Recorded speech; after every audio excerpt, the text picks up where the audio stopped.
පින්නතුනි අපි මේ පැමිණියේ මේ ලෝකේ තියෙන තවත් වටිනාම පුණ්‍ය භූමියකටයි. මේ බිමට එදා පින්වන්ත දෙවි මිනිසුන් නොඑක් ආකාරයෙන් පැමිණියා. දැන් දක්ෂ වෙන්න ඕනේ සීලු දෙනාම මේ බාහිර සියල්ල අතහැරලා ඒ පිම්බිමේ අපි ආදරයෙන් සරණ ගිය ඒ ගෞතම බුදුරජාණන් වහන්සේවත් උන්වහන්සේ වටාවට වැඩ සිටි මහරහතන් වහන්සේලාවත් සිහියට නගාගෙන හිත පහදව ගන්න. අපි වගේ නෙමෙයි. මතක ඇති එදා නැවක් මූදුපත් වෙච්ච වෙලාවේ ඒ නැවේ හිටපු එක්තරා තරුණයෙක්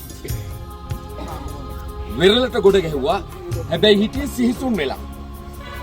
සිහිය එනකොට මෙයා දන්නේ ඇඳුමක්වත් නැහැ. ඊට පස්සේ මෙයාට ලැජ්ජයි විලිවසා ගන්න තිබුණු පාසි වගේක් වලක අරගෙන පාසි වලින් විලිවසා ගත්තා. ඒ වේලුනහම හොඳ ඇඳුමක්. කුසගින්න නිසා ඇතුල් වුණා ගමකට. ගමේ අය මිතුමාව දැක්ක ගමන් වැඳ වැටුණා. අහෝ සියල්ල අතහැරපු කෙනෙක්. මේ නම් රහතන් වහන්සේ නමක්.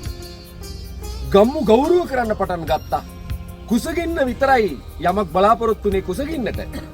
නමුත් මහා ගෞරවයක් එක්ක ඒක ලැබෙනවා. කල්පනා කළා මේක නියමයි. එවල ඉඳන්ම ඒ ඇඳුමෙන් කල් ගෙවන්න පටන් ගත්තා. ටික දුරක් යනකොට තමන්ගේ ඇඳුම නැතුව ගියා. ඊට පස්සේ ගහක පතුරු ගලවලා එකතු කරගත්තා. මොකද ඒ ඇඳුමට තමයි සලකන්නේ. ඇඳුම මාරු වුණොත් ප්‍රශ්නයක් වෙනවා. ගහක පතුරු ගලවලා අරගෙන ඒ ගස් පතුරෙන් හදාගත්තා විලිවසා ගන්න ඇඳුමක්. ගම්මු තවත් පැහැදුනා. කටෝර ඇඳුමක් ලාගෙන ඉන්න. කිසිම දෙයකට නෑ ඇල්මක්.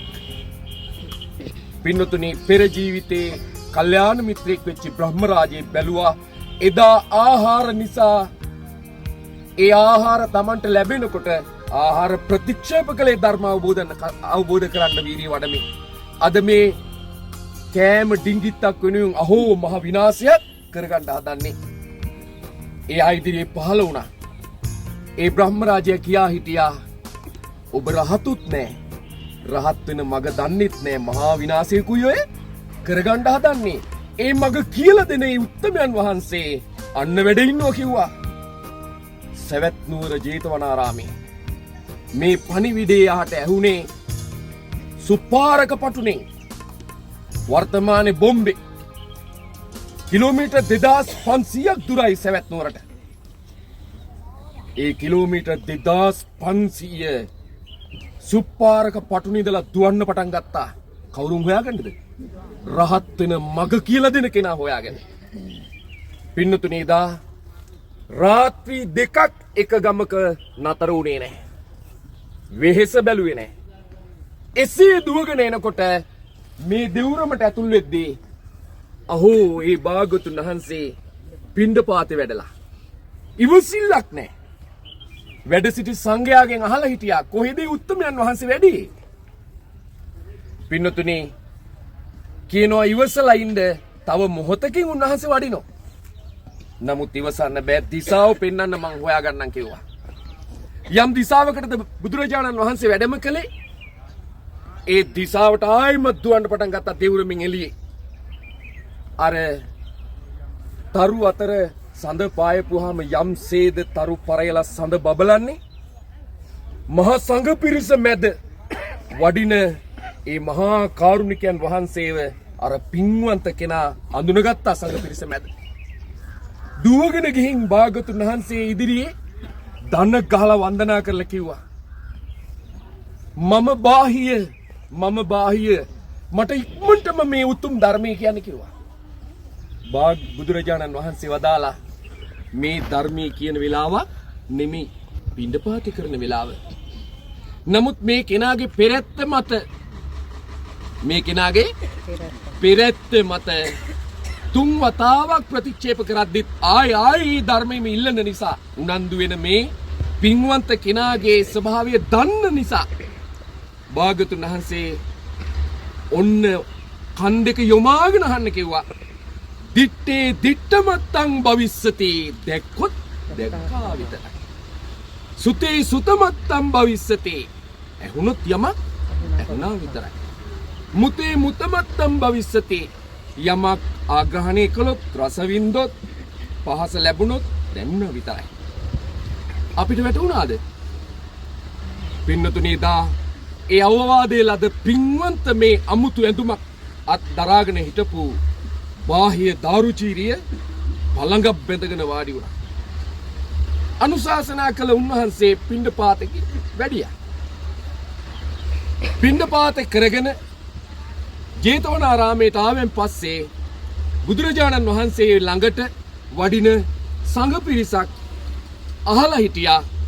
අර ඔබ වහන්සේ ළඟ වැතිරිලා අනුශාසනා එල්ලපු ඒ අවවාද ලැබපු කෙනා අහෝ හරකෙක් කැරලා මරණයටපත් වුණා. කොහේ උපන්නද දන්නේ. පින්නතුනි බුදුරජාණන් වහන්සේ වදාලා මහණෙනි හනික වඩිමු එතෙන්ට.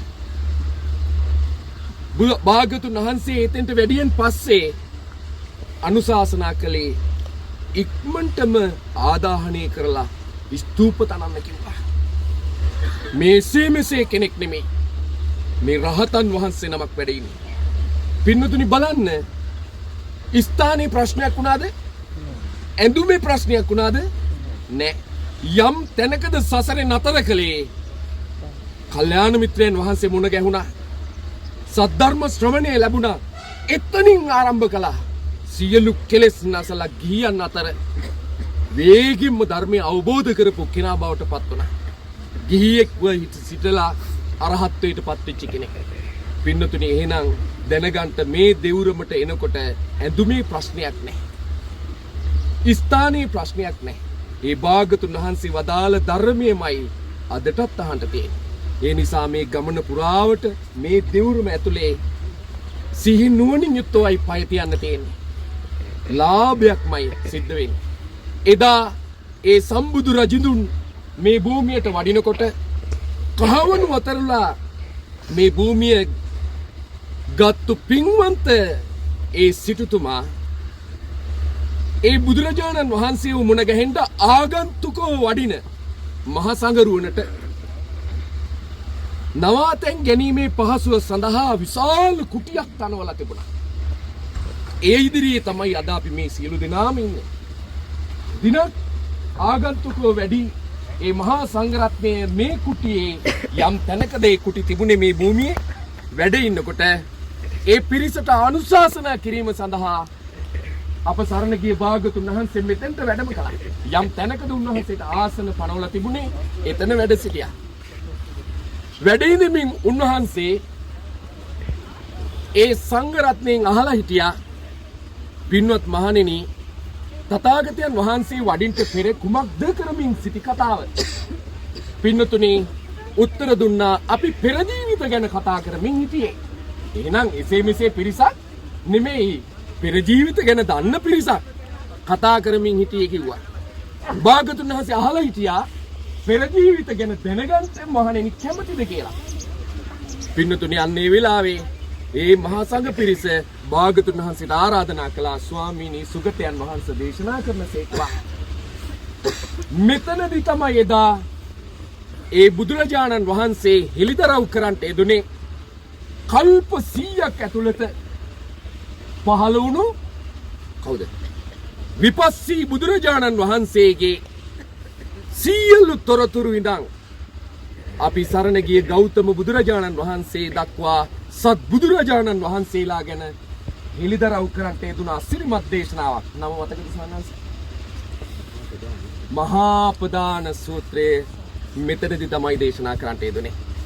ඒ ආගන්තුකව වැඩ සිටි පිරිසට භාගතුන් වහන්සේ මේ සංසාරයෙන් එතර වෙන්න දහම් දෙස්සපු අසිරිමත් පුණ්‍ය භූමියක් තමයි අද අපි මේ දකින්නේ. මේ සම්මා සම්බුදු රජුන් තුන් ලෝක සංසන්න ඔය අයුරින් පින්වන්ත පිරිස් එනකොට බොහෝ කාලයක් අනුශාසනා කරමින් මොහොතක් හෝ උන්වහන්සේ උතුම් සදහම් දෙසමින් වැඩ සිටි මේ උතුම් පුණ්‍ය භූමියට අපගේ নমස්කාරය. අපි යමු ඒ භාගතුන් වහන්සේ වැඩ සිටි අනිත් ස්ථාන දෙක බලාගෙන තව බොහෝමයක් තියෙනවා. කුටි චාරිකාවක